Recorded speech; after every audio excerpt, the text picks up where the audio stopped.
ஏதோ ஒண்ணுல நீங்க அடிமையா இருக்கலாம்.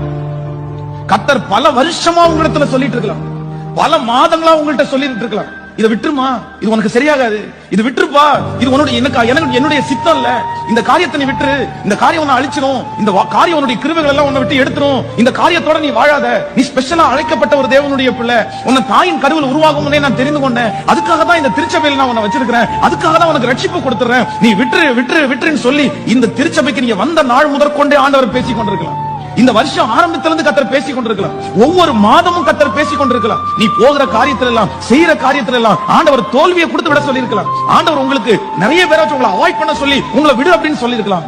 பலவிதமான முயற்சிகளை ஆண்டவர் எடுத்தும் இன்னும் விடல. என்னால அதை விட முடியல, நான் விடலன்னு வந்திருக்கிற தம்பிக்கு தங்கச்சிக்கு இன்னைக்கு சொல்ற ஆலோசனை தெரியுமா? எப்பா, டைம் பாராகிறதுக்குள்ள, நேரம் கடந்து போகிறதுக்குள்ள, உனக்குன்னு குறிக்கப்பட்டிருக்க அந்த டைம் முடிகிறதுக்குள்ள நீ விட்டு, அந்த டைம் முடிஞ்சதற்கு பிறகு யாராலையும் அந்த நேரத்தை உன்னுடைய வாழ்க்கையில கொடுக்க முடியாது.